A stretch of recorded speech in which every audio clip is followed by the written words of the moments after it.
আরেকটু পিছনে যেতে হবে। আচ্ছা, একটু আজকে যে আপনারা যে ওয়ার্কিংটা করেছেন, যে কাজে আসছেন সেই কাজে আপনারা কি পেয়েছেন? আমরা আসলে এখানে কোনো খুঁজতে আসিনি। এখানে হচ্ছে বিজ্ঞ আদালতের রায়ের প্রেক্ষিতে আমাদের জেলা ম্যাজিস্ট্রেট স্যার বরাবর একজন এক্সিকিউটিভ ম্যাজিস্ট্রেট চাওয়া হয়েছে যে এখানে যে জমি বিষয়ক যে মামলাটি ছিল এবং সেখানে যারা রায় পেয়েছেন তারা এই জায়গাটা দখল বুঝে নেবেন।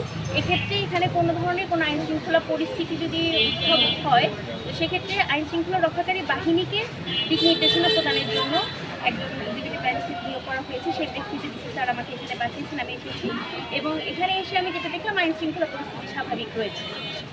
আপনি এখানে যে দেখেছেন, মানে এখান থেকে ইনফরমেশনটা কি পেয়েছেন সরজমিনে?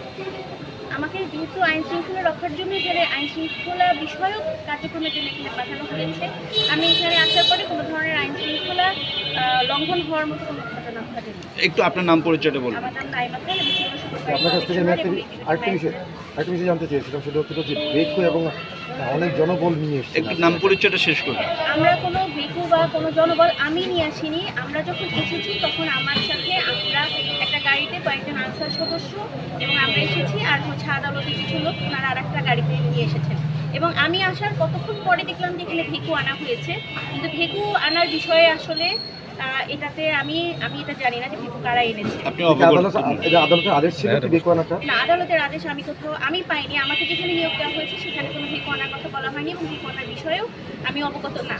তাহলে এই কার্যক্রমটা রহিতকরণ করা হলো না কেন? ভেকু আনছে যে একটা পক্ষ আইন লঙ্ঘন করেছে এখানে আইন লঙ্ঘনের বিষয়ে বলতে পারছি না। এটা হচ্ছে যারা ভেকুটা এনেছে তারাই এনেছে, সেই বিষয়ে আমাকে কেউ কিছু বলেনি, কিংবা কেউ এটাও বলেনি যে কেন ভেকু আনা হলো। এ ধরনের লাল বাহিনী কোনো ধরনের অভিযোগ আমার কাছে যায়নি। লাল বাহিনীরা কারা? আমি এখানে কোনো আইন শৃঙ্খলার বিঘ্ন এ পর্যন্ত ঘটেনি।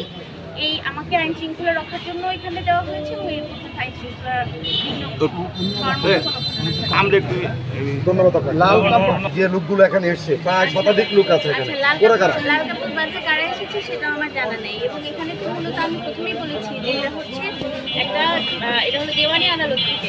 দেওয়ানি আদালতের রায়ের প্রেক্ষিতে এখানে যারা এসেছেন হয়তো লাল কাপড় বাজা লোক, আমি জানি না এটা তাদের হতে পারে কিনা বা এখানে অন্য কোনো বাইরের হতে পারে কিনা সেটা আমার জানা নেই। তবে আমি তাদেরকে আমার তাদের কারোর সাথে কোনো ধরনের কথা হয়নি, আমি জানি না যে তারা কারা। ধন্যবাদ আপনাকে। ধন্যবাদ।